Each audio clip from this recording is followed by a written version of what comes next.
Good afternoon and welcome to Monday.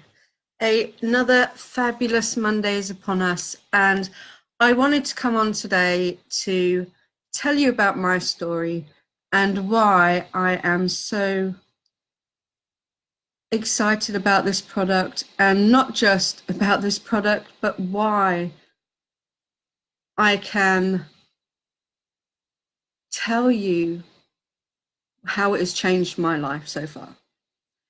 So, if you'd known me a few months ago, a few years ago even, I was this vibrant, outlandish woman who lived overseas. I was like, loved to have a great time. I was always socializing. I had a very important job.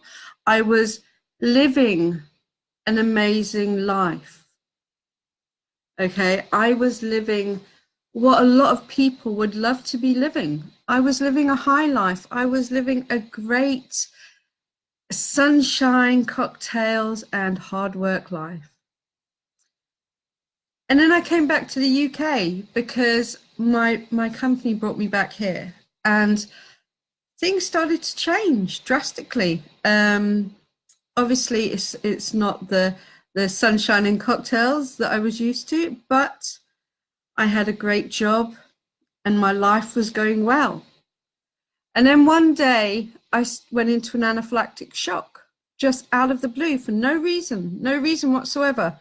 And I ended up in ICU. This was to be the first of many trips to the hospital. Every month, without fail, I would end up in the hospital on an anaphylactic shock. And every time you have an anaphylactic shock, the reaction time is quicker. You can end up not having as much time over the periods that you have an anaphylactic shock. Your allergies become worse. And this is what was happening to me, but nobody could understand what was going on. So we kind of linked it to everything. You know, my husband, who I'm now married to, came up with this illness that he had read about in America, about progesterone autoimmune disease. And we presented it to the doctors, and they're like, we've never heard of this. I've got no idea what this is. We need to test you, but we need to get permission to be able to test you for progesterone. They eventually got that, and it was a week just before I was about to have my monthly period. And they tested me, I went anaphylactic. Within 24 hours, I was told that I needed to have a radical hysterectomy and oophorectomy. Morning Melody and afternoon Emma, and nothing would save my life apart from having a radical hysterectomy and oophorectomy.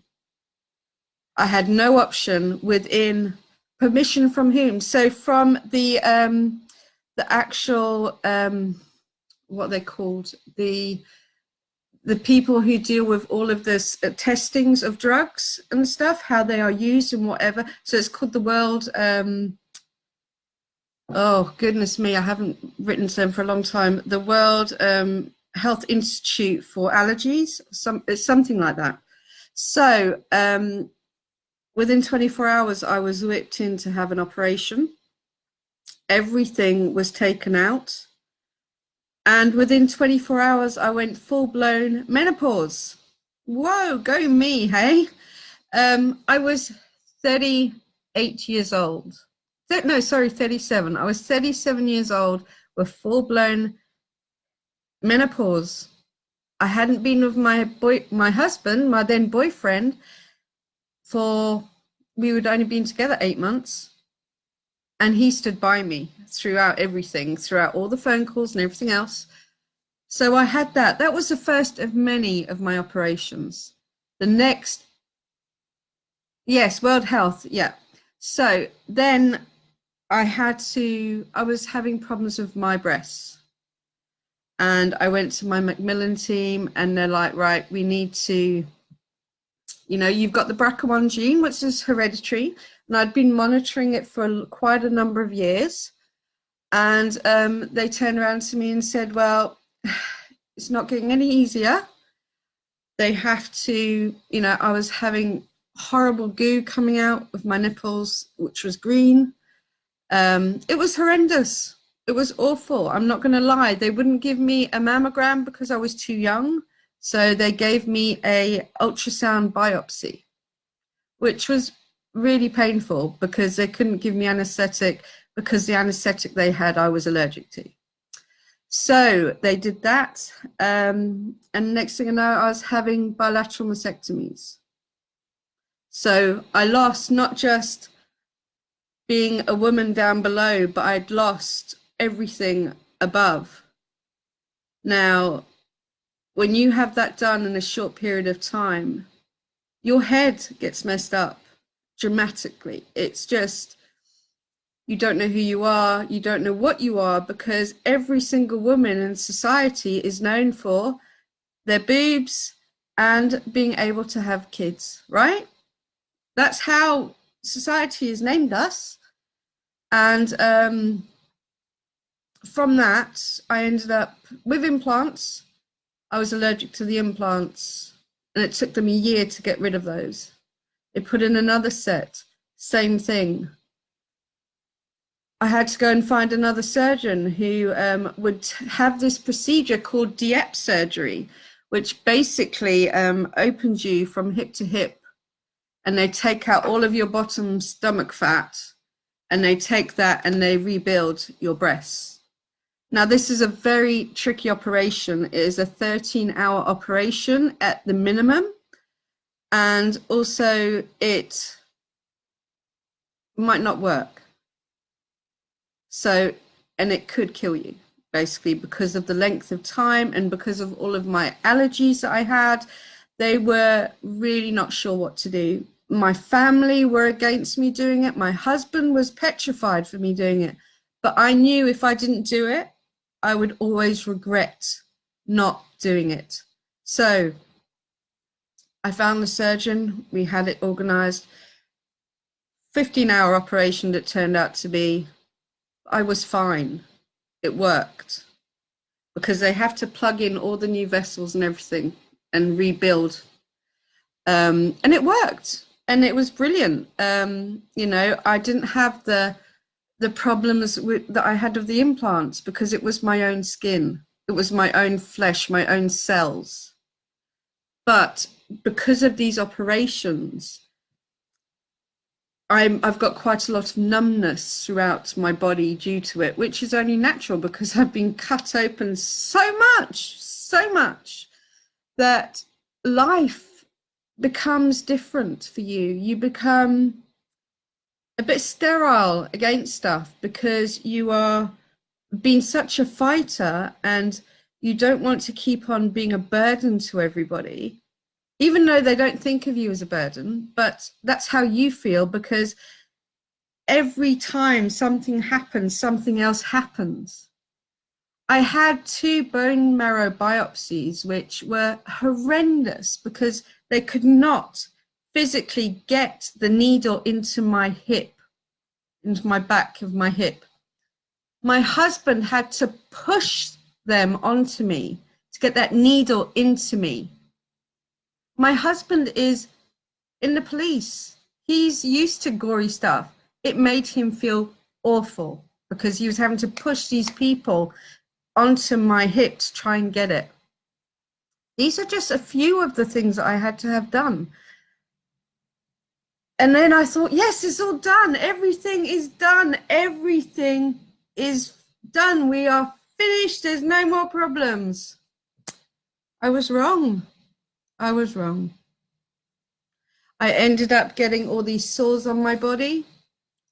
My skin was breaking out. My hair was falling out. I had these sores on my legs. I went to a dermatologist and they took biopsies. They put some cream on the biopsy and I had a full-blown anaphylactic reaction to it. I had the worst ever rated anaphylactic within the hospital that I was in. They'd never seen something like that before, so bad. Because every time I have an anaphylactic, 4 hours later, I will have another anaphylactic shock.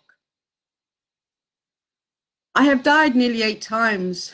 It's been that bad. But I'm a fighter, right? I fight. I fight. And that's what I've been doing my whole life. But this has all just been in within 6 years, right? 6 years. And some days were harder than others. Some days I didn't want to get out of bed. I didn't want to speak to anyone. I didn't want to live because I was in so much pain. And people were pushing me from pillar to post and saying, well, we can't deal with her because we don't understand all of her problems. And the final one was when I was walking across Westminster Bridge with my colleague, and I collapsed and I had an anaphylactic shock there on the bridge. And I thought I was going to die because it was that bad. I had 5, when I woke up, I had 5 doctors around my bed trying to figure out what the hell was going on. How am I getting all of these anaphylactic shocks? What is going on? At this stage, I was on 12 antihistamines a day, which could go up to 18 a day, just to keep me alive.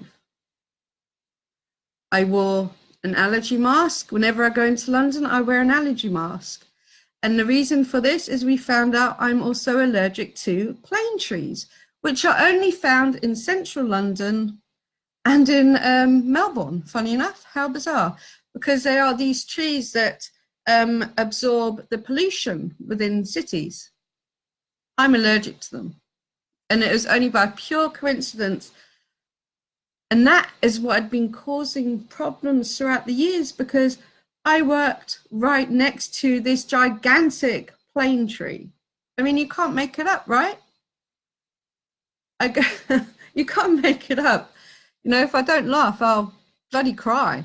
But I got over it, and then my knee gave way. I'm like a walking disaster, right? They put me in a knee brace for 14 months. So during this time, I was in a knee brace for 14 months as well, guys. So, you know, my life was really peachy at that stage.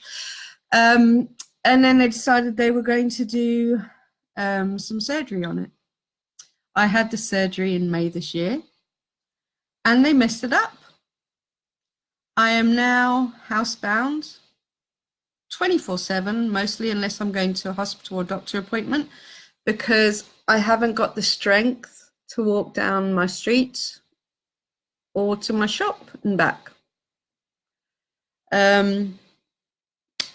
I'm fighting with, they wouldn't give me physiotherapy until 13, 14 weeks later, which caused even more damage. I'm now being told I most probably will have to have another operation because they said there is a problem still, which I've been telling them from day dot. And then I get diagnosed with fibromyalgia on top of it, and which is really bad. I mean, there's been days where I couldn't get out of bed. I couldn't physically move my head off my pillow. I was medically retired last year from my job. In September last year, I lost all my sense of freedom because I loved what I did. I worked for a top university. I had an amazing job. And I had to give it all up because I was that sick. And then, oh, I forgot to tell you about this one as well. 3 weeks before my wedding in 2018, no, sorry, 2017, I ended up with chickenpox because my immune system was so low, because my immune system is actually attacking itself as well, guys. So, woohoo! I ended up with chickenpox just before my wedding, and I was just very lucky that it was within a time frame where I didn't have to cancel my wedding. So I was full of pox everywhere. But anyway, I thought I'd mention that one as well. I mean, who gets chicken pox at 30? Sorry, how old was I? 41 years old, right? Who gets chicken pox? Who would knew that? But me and my husband never thought we'd get married because I was so poorly. We never thought we'd get married. But I managed to have a good few months, and we managed to pull a wedding together, and we got married. So that is amazing. But I became poorly again. My immune system is attacking itself. My cells are basically attacking themselves as well. I now have problems with my feet, which I've got no idea what's going on. As soon as I put them down, they go blue. So I was in hospital 3 weeks ago because I lost all pulse in my feet, and my doctors ran me off to the hospital. So I'm undergoing major tests for that, on top of fibromyalgia. This is what I live on a daily basis. I'm going to show you. So we have that. I take up to 60 mils a day. We have this. This is a form of a depressant, which helps with my immune system. Okay, so that's really strong. I'm on 6 of the anti-inflammatories. This is for my hormones because they have to counteract me with testosterone because they can't give me progesterone. I am on a beta blocker because of the problems with my nerve system that is happening. I'm on gabapentin. I'm also on tramadol, and I'm on double dose of amitriptyline. That's what I have to have every single day of my life. I wouldn't wish what I was going through on anybody. So what did I do? I help people. I became a mindfulness practitioner. I became someone's confidant if they needed anything. I help people. But as my friend pointed out to me today, Charlotte, I help people, but I'm also not telling my story because that's how I've always been. I've just gone through life helping others. And that's how I've moved through life. And why am I telling you guys this? Because you have joined this information group. You need to know who I am. I want people to know that there is hope for people like me and others that might not be as extreme or might be worse than me. Because I can tell you now, I started taking Solera, 2 weeks ago? I'm on my 11th day, 13th day, sorry. And I no longer take tramadol during the day. I only take it in the evening at about 11 o'clock. I'm not waking up with a hangover feeling, what all of these drugs give me. I am no longer taking my allergy tablets to get me through a day. I have a smile back on my face. My hair isn't falling out. I feel healthier than I've ever felt in a very long time. And I'm learning that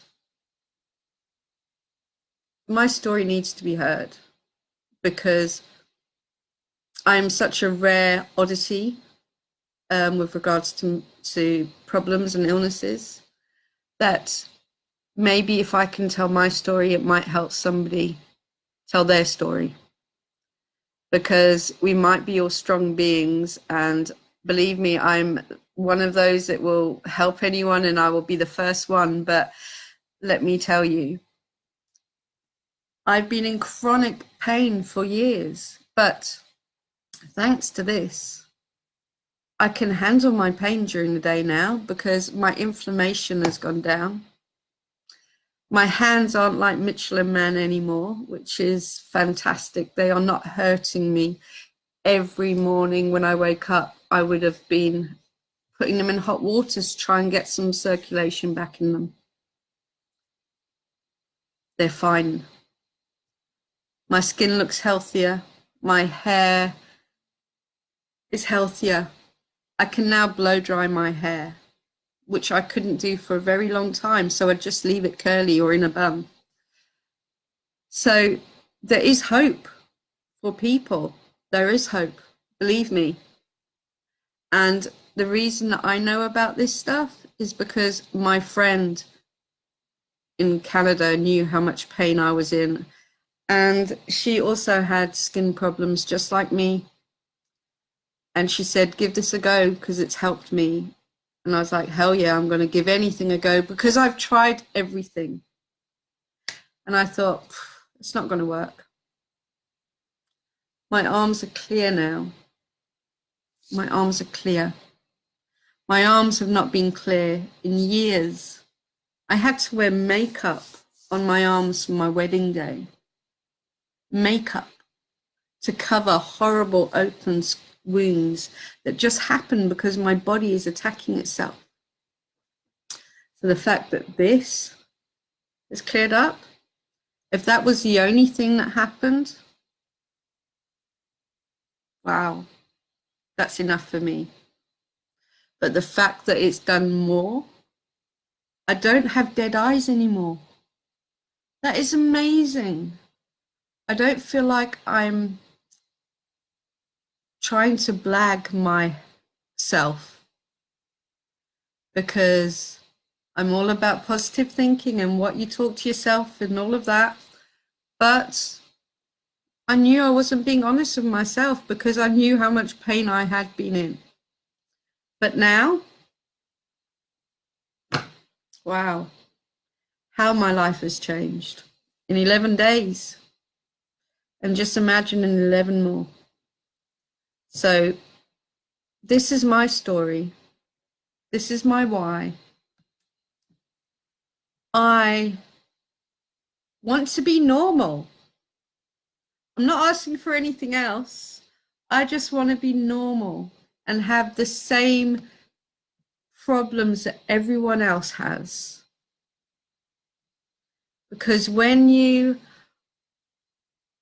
are being fobbed off from doctor to doctor because they don't know what to do with you, you kind of lose your normality, right? I'm starting to get it back. And that's huge for me because I didn't think I would get it back anytime soon. And it's all thanks to this little juice. So yeah, that's my story. That is my story. That is my why. I don't want anything special. I just want to be a normal functioning human being like you guys. I don't want to be the rare oddity that all the doctors prod and poke and push from pillar to post. So if I can use this and it helps, oh my God, I'm going to shout it off from the rooftops. Because it's given me back a little piece of me that I lost a very long time ago. So, an emotional one, I'm sorry, but it's the truth. It's the truth. And this is why I will do everything in my power to help people that could be suffering. And there might not be something that I've got, but I hate to see people suffer. And if I can help them in any way, I'm going to sure as hell do so. So this is me. I'm Angie J. Candler. I'm residing just outside of London in the UK, and I'm thankful for this. I'm so thankful. So thankful. So have a fabulous day. And for everyone that has been joining me, thank you for taking part in my journey today. And I wish you a pleasant day. If any of you want to reach out and talk about anything, please do not hesitate to contact me. And if someone has put you in this group and you think that this could benefit you, please do talk to them, because I'm a normal person just like you, and I'm starting to find my little bit of me again. So yes, thank you very much. Have a good afternoon, or a good morning in your case, Melody, and a good afternoon, Emma. Take care. Much love. Bye-bye.